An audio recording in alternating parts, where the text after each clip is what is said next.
Hello, everyone.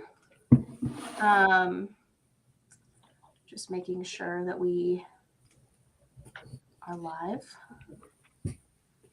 All right. Well, thank you, Sarah and Steve, for joining us today. It is a real pleasure to have you guys on the stream. So today, in part of the 2025 Tech Salary Report, we specifically took the time to survey tech professionals who have been in the industry for 20 years or more. And we asked them a specific subset of questions. And I'm kind of expanding that conversation with you two on the call today to kind of get your perspectives and to have kind of a live discussion on that as well. So, but before we get into that, Sarah, could you, and Steve, but starting with you, Sarah, could you guys go ahead and introduce yourselves? Sure. Thanks for having us. So my name is Sarah Knapp. I'm a Vice President of Technology Operations here at DHI. So my team supports the technology across both of our brands, Dice and CJ, as well as the corporate infrastructure. I started out life as a consultant back in the day, technical consultant, worked around Europe and the US doing that. Then I had 15 years in telecommunications. I know when you say 20 years, we're like, you're being kind. So we did, it was TW Telecom to Level 3 to CenturyLink to Lumen, lots of mergers, acquisitions along the way. Finally landed here at DHI about 3.5 years ago. Awesome. That was only 20 years ago. Of course, sure. Well, that's fabulous. I don't know if I can follow you. My name is Steve Levy. I am a talent advisor here with Dice's DHI, Dice Clearance Jobs, Talent Solutions. I kind of a little bit of a circuitous path here. I also have significantly more than 20 years. From a tech perspective, my first ID was an IBM 360 key punch machine. So yes, I was an engineer before I crossed over to the dark side into recruiting. I've run global recruiting at global companies, large and small. I've taken the path down the tech 10 routes. So I've worked at some of those big name companies. I've done 7 startups. I've done turnarounds. There's no such thing as a former engineer. So I am coming here with my engineer's mind, my engineer's wit and wisdom all rolled up into what it's like to get hired as a tech professional through the years. So thanks for having me. More than 20 years. Well, thank you both so much. And I think that tech has always been a growing, changing industry, but I think the last 20 years have been especially interesting. At least, for many different angles, culturally, and how that has actually worked out in people's work lives, but also from the perspective of the technology that we are working with and dealing with. So I'm gonna, and one thing I will say, so all the data that we're going to be addressing today comes from the 2025 Tech Salary Report. There is a link in the comments if you guys anybody watching wants to go ahead and review that content. There's tons of really great insights about 2025 or 2024 and what it means for 2025. But like I said a little bit earlier, we dug specifically into the last 20 years. So we do have some specific data about what the tech professionals who've been there through all of that time feel about the industry. So one of the most interesting questions we asked those tech professionals was, what is the most interesting change that has been seen in the last 20 years? So I'm going to pose that question to you, Sarah and Steve. How has the last 20 years been for you? And specifically, what do you think is the most interesting change that has occurred over the course of that time? It's hard to pick out one thing, right? Like what's been interesting over the last 20 years, because, the last 20 years has been good for me, right? Like tech is constantly evolving, right? And as long with tech constantly evolving, I've evolved as well, right? And honestly, even though the technology is changes, whether, we talk about AI right now, more recently, before that, it was like cybersecurity, obviously smartphones and apps, and although that it's pretty relatively new still. But throughout all those things and all those changes, honestly, the thing that's most important to me are the people, the relationships. Sure, I've honed my tech skills, I've learned new things, I've learned, I'm staying on top of the new technology and so on. But honestly, the biggest thing I've done over the last 20 years is build my professional network, in all honesty, right? It's all about the people you work with, and I've worked with some incredible people. Interesting. How do I top the "it's all about the humans"? Darn it. Well, let me try it. Let me try it this way. Sarah, you speak about the last 20 years, this the versioning from ML to AI. Back 20 years ago when it was started, there was a saying that I used: if it's written in Python, it's machine learning. If it's written in PowerPoint, it's AI. And that has significantly improved. It's Moore's law, which obviously applied to transistors, is thrown out the window.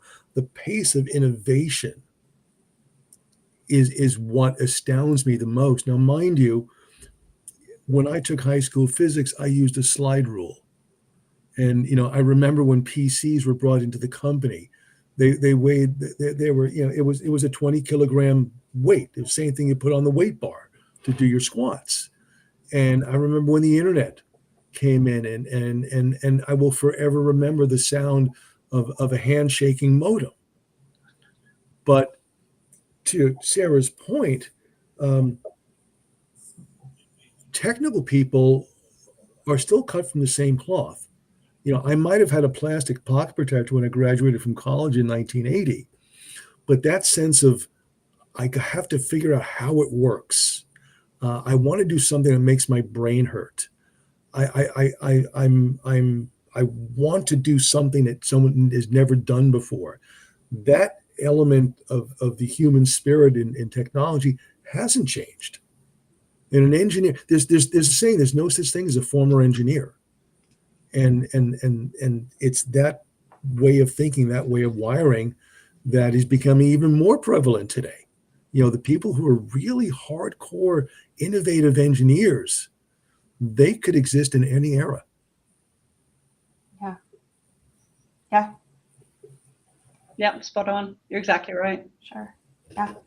So one of the more interesting findings from this part of the survey, we actually found that 1.5 times more women than men who have been in their careers for 20 years or more say that work culture has improved. So women, I think that's maybe not so surprising to any of us that women in tech say that the work culture has improved. But I'm curious, Sarah, as a woman in tech, how has this been your experience? Have you seen work culture improve? And what would you say? Any thoughts on this stat? So in some ways, this is hard, right? Because, obviously in the last 20, 25 years, I've changed. I've matured. I've gained confidence. I'm not the same person I was 20, 25 years ago. So it would be really interesting to sort of put 25-year-old me now versus then, and then have 25-year-old me sort of ask me the same question, right? But when I really think about it, I mean, culture absolutely has improved, right? We see a lot more women in the leadership positions than we've seen before. Still underrepresented, but definitely better than we were 20 years ago. And I think companies as well have recognized the positive dynamic that women bring, the value of diversity. And, there are companies that have prioritized DEI, right? And I think women have the opportunity now to really choose those companies where we know we're going to be respected and nurtured. And, some other positive changes that I think we'll see even more women staying in tech, because we do see a lot dropping off, right? I think there's a lot more women coming into tech, but we see a lot dropping out. I think one of the positive things that has come out of COVID, as awful as it was, is the remote work or the hybrid work policies.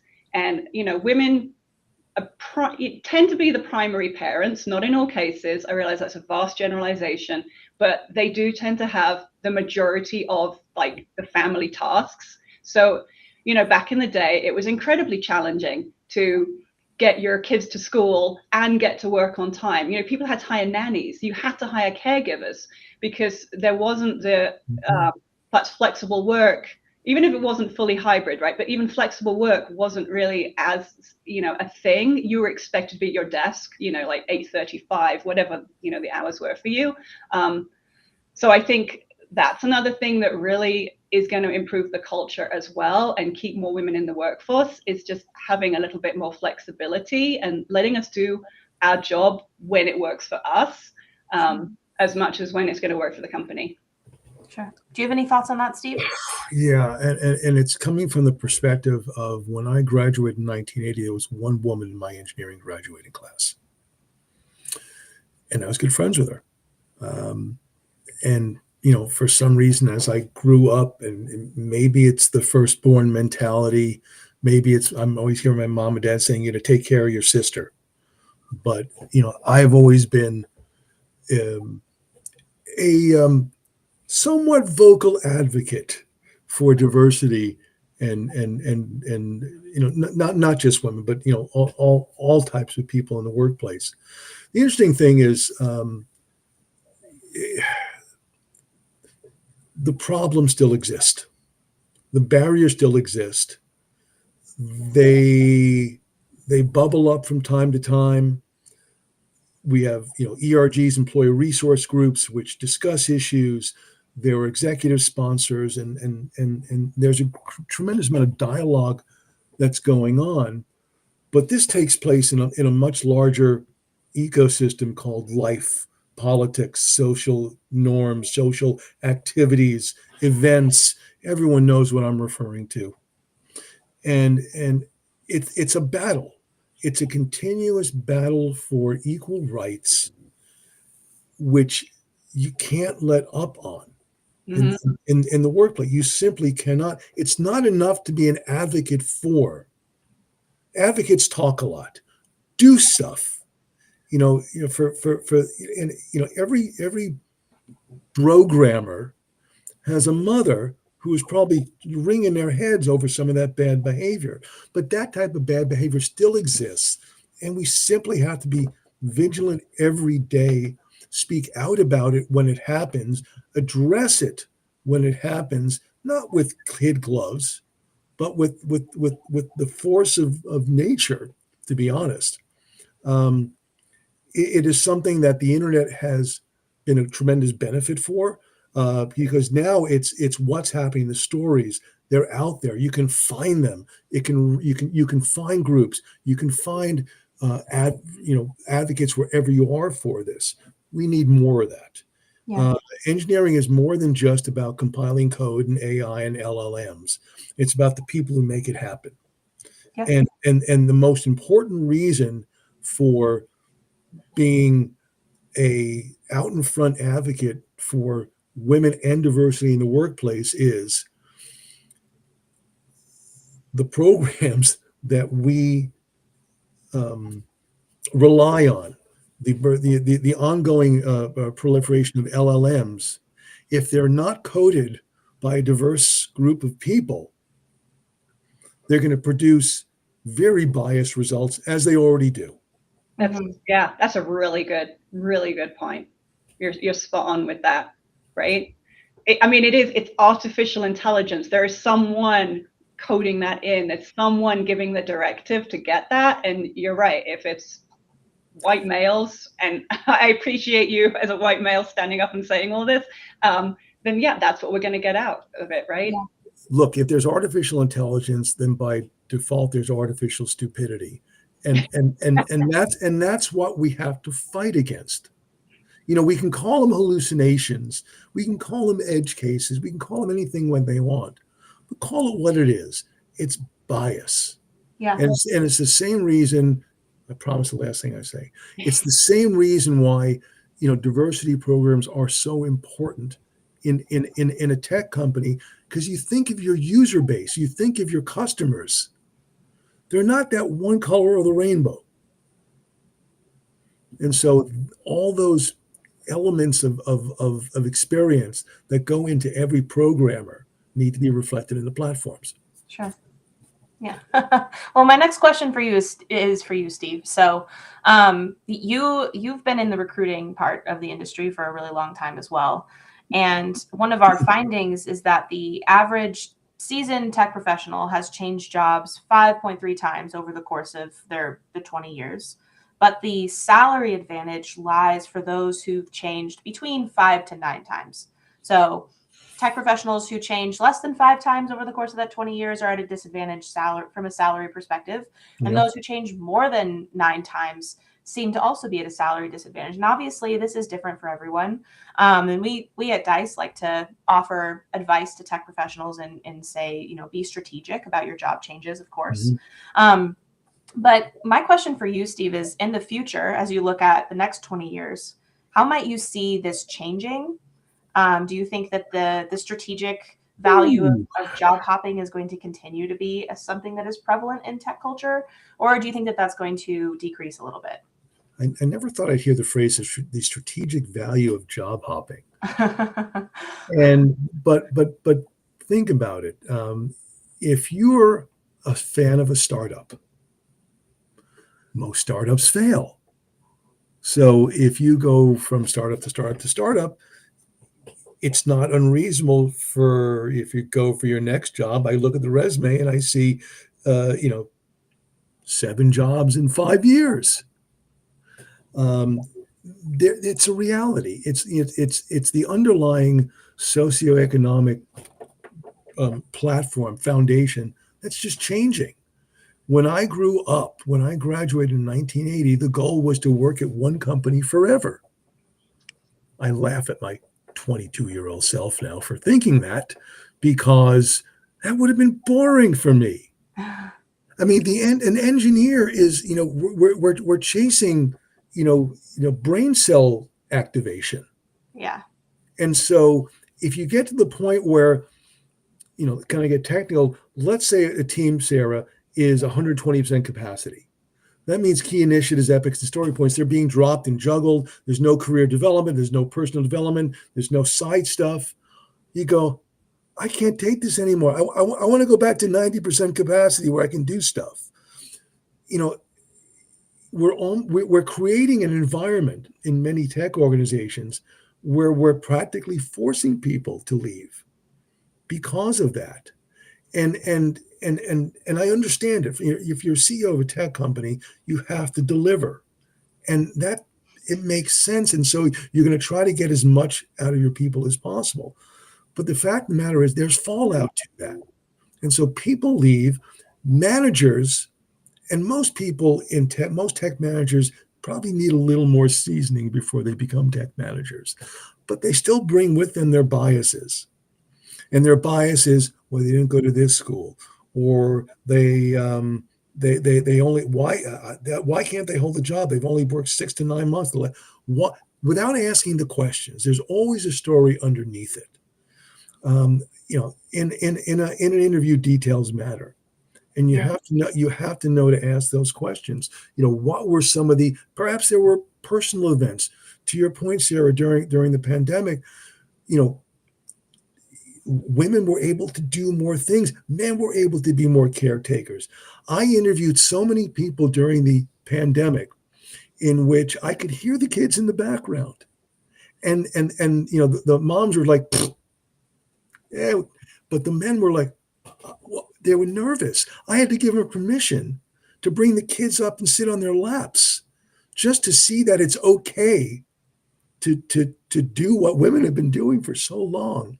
So in a nutshell, do what's best for you. If at any point in time you come into a job and you see that it's not for you, try to fix the problem. And if you can't, move on. That's okay. The irony is, as a society, we accept divorce, but we don't accept changing jobs. Right. Explode. Someone explain that to me. Right. Well, and it's interesting because I think so it's interesting when you said and I think it was someone, the average was 5.3 times over 20 years. That is pretty quick. Now, again, context matters, right? Layoffs happen. That context is important. I think there is the reason, though, that why with the people who are staying maybe a little bit longer, strongest salary for 5 to 9. I have the perspective that you have to learn your craft, hone your skill. And sometimes that just comes with a little bit of time, right? You just need time in seat to learn. And if you're hopping too much, you're not really going to have that time, that experience, which is what I always look for, right? And sometimes, again, as Steve said, people leave jobs for all kinds of reasons. Layoffs happen. It's rarely I did a presentation for our interns last year about why layoffs happen and all that. And the bottom line is you can do everything right and still be laid off, right? Yeah. It's a fact of life, right? So context is important. It doesn't surprise me as well, though, about it is hard when you're in a position to have the conversations with your boss about your salary and all that. Sometimes it's difficult. You need that confidence. And some people will shy away from those conversations. So again, people have to get comfortable about knowing their worth and fighting for those conversations with their leadership, because, it's better for the company to keep that experience in-house. Excuse me. Talking of the COVID thing, right? I love That's hearing me. I'm a ventriloquist. That was my. I did the dog. It was me.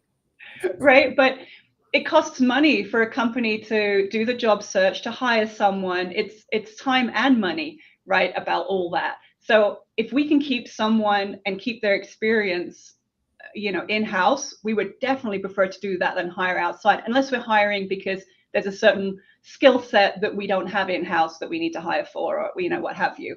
But yeah, I think if we could all get more comfortable with those difficult conversations that we shy away from, I think people would actually stay maybe a little longer in their careers or in their current positions than they do right now. Yeah, it really is about really trying to make it a real effort to fix the problem, listening to it. I tell my kid, you have 2 ears, one mouth, use them proportionally. If leaders, you never heard that one before? Oh, I'm going to use that one on my team. By all means. But if leaders listen more, the mark of a really great leader is that they listen far more than they speak. And it's the same thing with managers. It's listen, look, listen, like before you cross the road, listen before you cross the road. You may say things before you open your mouth and say something that is just galactically improper or stupid. I mean, you can see a lot of what's happening and hear a lot of what's happening without having to, cut somebody off. People do want to learn. They really do want to stay. People would really prefer to stay. Yeah. And sometimes it's just better to go. Nothing wrong with that. Mm-hmm. It's much more comfortable to stay in the position that you're familiar with than to jump into something else. And sometimes those in real life sometimes we call the people potted plants. But there is a balance. It's on you. You can stay. You still have to find ways to energize yourself. It's still incumbent upon you, not the manager, not the executive, not the person who brings the coffee every day. It's you. Ultimately, you're the person who manages your own career. Right. Yeah. That's exactly right. You are responsible for your own career at the end of the day, whether that's within a company, outside a company. You've got to look for those growth opportunities and seek them out yourself. No one else is going to do it for you. Right. Yeah. That's great. I want to talk a little bit about AI. So one of the questions we asked our tech professionals that I asked you guys earlier in the call is, what do you think in the last 20 years has been the most interesting change? Far and away, most of them said AI and machine learning was the most interesting change, about 36% of them actually, and that's more than 2 times as much as runner-up technologies like cloud computing and virtualization, which now granted, there is a little bit of recency bias in there. Obviously, AI is the thing that everyone's talking about Mhm. right now, and other technological changes have been extremely influential, even in the existence of AI itself. So, of course, acknowledging all of that, though, people who are seasoned, people who have been in their careers a long time, have marked this as a big deal. So, my question to you guys is, what do you guys think about the significance of AI, specifically on how it's going to impact tech careers, and for you, Steve, how it's going to impact the future of hiring for those tech careers? So, either of you, jump right in. I can start. I mean, clearly it's significant, right? I mean, I think AI engineer, AI analyst are the fastest growing roles right now in the tech space. But you're right, we do see these cycles, right? We're probably reaching the peak of that hype cycle right now with AI, even though, as Steve said, machine learning's been around since 1950s, 60s, right? It's nothing new. AI is not really new. It's this generative AI that's new, or that's what all the hype is about. And I think it's absolutely, the efficiencies we see, the improvements in productivity around it are, yes, there's a lot of value there. I just think I would caution that it's not the be all end all, right? It's, we keep hearing about companies saying that they're laying off engineers because they can have AI do it. It's like, yeah, but I bet you'll be hiring them back again fairly soon, because AI is going to get you a certain part of the way, but at the end of the day, you still need the creativity that's coming from the human touch that machines are never going to give you. So do I think it's significant? Absolutely. But I will be curious to see in the next 5 years where things go, because I think that cycle, we're going to see that cycle kind of come around again, and there'll be something else, right? Like I said, every 10, 15 years, there's something else that comes along. It will be interesting to see. It's not going anywhere. I think of things like the application of AI, right? Like, we use AI for diagnosing medical conditions or things like that, right? But is it ever going to replace a doctor? No. There'll still be the need for that. So that's where I'm like, yes, and I'm curious where it's going to go. I don't know, Steve, what your perspective is. I am, as someone who is, I've spoken a lot and written a lot about the disappearance of humanity in recruiting, and how it actually is the difference maker when at all phases of the process. Back in the 80s, when I was coding, this is like a quiz for you, Sarah. Do you know what AI was called back in the 80s? What the general systems were called back in the 80s? They were called expert systems. Oh, You want to talk about hype? right. I mean, that was something special, and that's when neural networks started out. You have Marvin Minsky at MIT, Ed Feigenbaum at Stanford. I remember having tea with Minsky. It was a long story. I'll tell it to you sometime. It's a good story. But the elements of cognitive science and trying to understand how the brain works, that goes back to Aristotelian times. That's the study of the mind, and being able to understand it and control it. That goes back for centuries. But AI ultimately, in some decade down the line, Sarah, we may be gone. Baylee will probably still be here, but we will approach some level of sentience. We just will, because it really is. It's a matter of data. I don't know how many. I forget the number. It's a well beyond exabytes. It's exabytes of data are generated every day, and there are more and more queries and answers and checks and balances and data sets and algos and processing power that is able to, little by little, even in some Sisyphean sort of way, getting closer and closer to human cognition. We're going to get there eventually. But every paradigm shift that I've been through has eliminated some jobs, but has created more jobs that weren't even conceivable. Mm-hmm. And I think that is what's really the big take home lesson here, is that every shift in technology, every new technology creates something that we did not think possible.